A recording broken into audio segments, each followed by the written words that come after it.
Good morning students, welcome to my YouTube channel. तो previous class में हम लोगों ने रासायनिक अभिक्रिया और रासायनिक समीकरण को संतुलित करने के प्रोसेस के बारे में हम लोग पढ़े थे। आज हम लोग रासायनिक अभिक्रिया के प्रकार के बारे में पढ़ेंगे, यानी काइंड्स ऑफ केमिकल रिएक्शन, कि रासायनिक अभिक्रिया कितने तरह के होते हैं। तो सबसे पहला है संयोजन अभिक्रिया। सबसे पहला क्या है? संयोजन अभिक्रिया।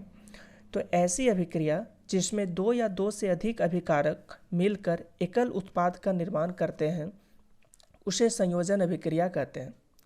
तो पिछले क्लास में हम लोगों ने अभिकारक और उत्पाद के बारे में हम लोग पढ़ चुके थे।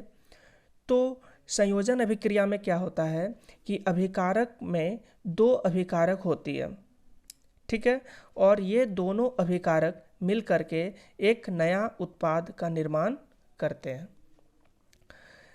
इसमें दिया हुआ है दो या दो से अधिक अभिकारक, मतलब दो अभिकारक भी हो सकते हैं और दो से ज़्यादा भी अभिकारक हो सकते हैं, लेकिन ये जो उत्पाद जो बनाएगा वो सिर्फ और सिर्फ एक ही उत्पाद बनाएगा। जैसे यहाँ एक एग्जाम्पल के तौर पर समझते हैं कि CaO plus H2O gives then CaOH का होल ट्वाइस, यानी CaO और H2O। CaO मीन्स हो गया कैल्शियम ऑक्साइड, जिसको हम लोग बोलते हैं बिना बुझा हुआ चूना, और H2O यानी जल। ये दोनों रिएक्शन करके CaOH का होल ट्वाइस यानी बुझा हुआ चूना का निर्माण करते हैं। तो इसमें दो अभिकारक है, एक कैल्शियम ऑक्साइड और एक जल, और दोनों मिल करके एक नया उत्पाद बनाते हैं जो बुझा हुआ चूना है। इसका मतलब ये कौन सी अभिक्रिया है? ये संयोजन अभिक्रिया है। एक एग्जाम्पल और भी ले सकते हैं हम लोग कि C+O2 गिव्स देन CO2, यानी C कार्बन, O2 यानी ऑक्सीजन, ये दोनों मिलकर के क्या बना दिया? कार्बन डाइऑक्साइड बना दिया। लेकिन ये जो कार्बन जो है ये सॉलिड फॉर्म में होता है, O2 जो है ये गैस फॉर्म में होता है, और CO2 भी गैस फॉर्म में होता है। तो यानी ये भी कौन सी अभिक्रिया है? संयोजन अभिक्रिया, क्योंकि इसमें अभिकारकों की संख्या कितनी है? दो। तो दो या दो से अधिक अभिकारक जब मिल करके संयोग करके एक नए उत्पाद का निर्माण करते हैं, तो इस तरह की अभिक्रिया को हम लोग बोल सकते हैं संयोजन अभिक्रिया। अब हम लोग आगे पढ़ेंगे वियोजन या अपघटन अभिक्रिया। वियोजन या अपघटन अभिक्रिया कहते किसको है? तो ऐसी अभिक्रिया जिसमें कोई यौगिक या एकल अभिकर्मक टूटकर दो या दो से अधिक छोटे छोटे उत्पाद का निर्माण करते हैं, तो उसे वियोजन या अपघटन अभिक्रिया कहते हैं। जस्ट संयोजन का उल्टा है ना। इसमें क्या है कि एक यौगिक है, जब इसको हम लोग हीट देते हैं, उष्मा देते हैं, तो ये दो यौगिकों में टूट जाता है। या तो दो यौगिक में टूटेगा या फिर दो से ज़्यादा भी हो सकता है। संयोजन में क्या होता था?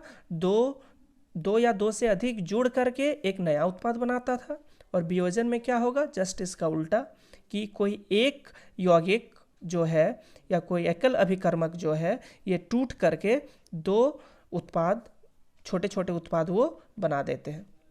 जैसा एग्जाम्पल में देखते हैं यहाँ CaCO3, इसका मतलब ये होता है कैल्शियम कार्बोनेट, जिसका नाम है चूना पत्थर।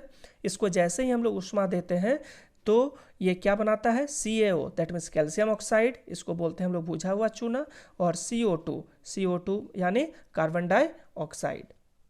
तो ये दो छोटे छोटे उत्पाद में ये टूट गया। इसको हम लोग और एक उदाहरण के तौर पर समझ सकते हैं, जैसे 2FeSO4 ये सॉलिड स्टेट में है। जैसे ही हम लोग इसको उष्मा देंगे तो ये किस में बदल जाएगा? Fe2O3 प्लस SO2 ये गैस, और SO3 ये भी गैस। यानी जब ये फेरस सल्फेट, FeSO4 को हम लोग क्या बोलते हैं? Ferrous sulphate. फेरस सल्फेट को जैसे ही हम लोग उष्मा देंगे तो ये फेरिक ऑक्साइड, इसको हम लोग क्या बोलते हैं? फेरिक ऑक्साइड, और ये सल्फर डाइऑक्साइड, और ये सल्फर ट्राइऑक्साइड, ये तीन छोटे छोटे उत्पाद में टूट गया। यहाँ पे दो उत्पाद में टूटा था, और यहाँ तीन उत्पाद में भी टूट जाएगा, यानी दो से ज़्यादा ये उत्पाद में टूटेगा जब किसी एकल अभिकर्मक को हम लोग उष्मा प्रदान करते हैं तो इसी अभिक्रिया को हम लोग कौन सी अभिक्रिया बोलते हैं? वियोजन अभिक्रिया या अपघटन अभिक्रिया। दैट मीन्स ये वियोजित हो जाती है, अपघटित हो जाती है। एक यौगिक से दो या दो से अधिक तत्व में या यौगिक में ये क्या हो जाती है? विघटित हो जाती है, जिस कारण से इस अभिक्रिया को हम लोग वियोजन या अपघटन अभिक्रिया कहते हैं। नेक्स्ट है विस्थापन अभिक्रिया। विस्थापन अभिक्रिया क्या होता है कि ऐसी अभिक्रिया जिसमें एक अधिक अभिक्रियाशील तत्व कम अभिक्रियाशील पदार्थ को विस्थापित कर देता है, उसे हम लोग विस्थापन अभिक्रिया कहते हैं। जैसे इसको एक उदाहरण से समझते हैं कि Zn that means zinc plus CuSO4, इसको बोलते हैं copper sulphate, gives then ZnSO4 यानी जिंक सल्फेट प्लस Cu। तो यहाँ जो है एक Zn है और एक Cu है। क्या है? Zn है और Cu है, दोनों तत्व है। लेकिन जिंक जो होती है वो कॉपर की अपेक्षा अधिक अभिक्रियाशील धातु है ना। जिंक जो है वो कॉपर से अधिक अभिक्रियाशील धातु है, जिस कारण से ये क्या करती है कि जिंक ये कॉपर सल्फेट में जो SO4 जो है इसको ये विस्थापित करके ये जिंक सल्फेट ये बना देती है ना। और लास्ट में क्या बाकी रह जाता है? Cu। तो इस तरह की अभिक्रिया को हम लोग बोलते हैं विस्थापन अभिक्रिया। साफ इसमें कहा गया है कि एक अधिक अभिक्रियाशील तत्व कम अभिक्रियाशील पदार्थ या तत्व को विस्थापित कर देती है। तो यहाँ पे अधिक अभिक्रियाशील तत्व कौन हो गया? Zn। और कम अभिक्रियाशील तत्व कौन हो गया? Cu। तो ये Zn किसको विस्थापित कर देगा? SO4 को। तो ये ZnSO4 मिल करके ZnSO4 बना दिया और Cu जो बच गया और ये Cu यहाँ पे आ गया। तो इस तरह की अभिक्रिया को हम लोग बोलते हैं विस्थापन अभिक्रिया। अब हम लोग द्विविस्थापन अभिक्रिया के बारे में समझते हैं।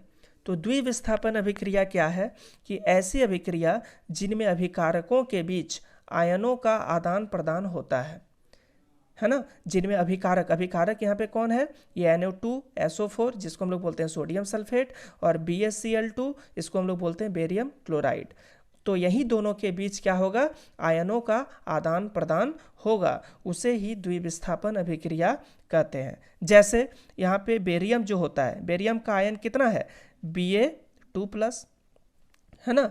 और यहाँ SO4 है, तो SO4 का आयन क्या होता है? SO4(2-).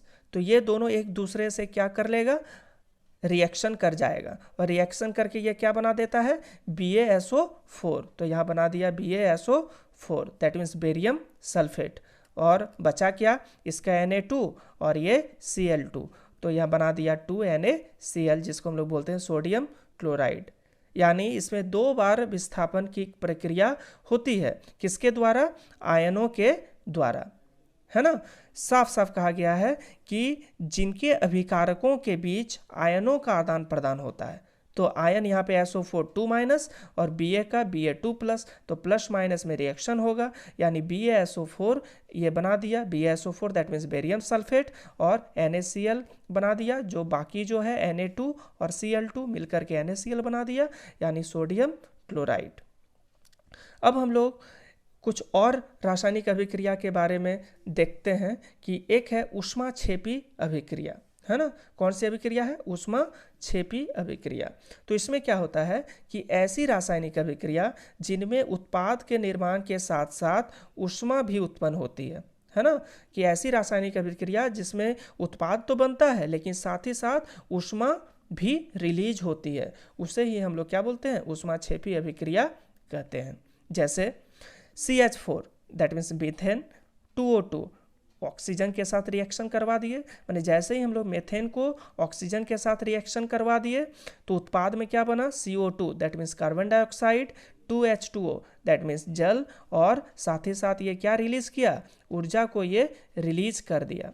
दैट मीन्स इससे क्या होता है कि कोई रासायनिक अभिक्रिया जो होती है वो उत्पाद बनाने के साथ साथ ये ऊर्जा को ये मुक्त कर देती है, दैट मीन्स रिलीज कर देती है। तो इस तरह की अभिक्रिया को हम लोग क्या बोलते हैं? ऊष्माक्षेपी अभिक्रिया। तो हम लोग जो सांस जो लेते हैं यानी श्वसन क्या है? यह एक ऊष्माक्षेपी अभिक्रिया है। कैसे अभिक्रिया है? क्योंकि हम लोग जानते हैं कि श्वसन के लिए हमें क्या चाहिए होती है? ऊर्जा की ज़रूरत पड़ती है। और ये ऊर्जा हमें कहाँ से मिलती है? ये ऊर्जा हमें भोजन से मिलती है।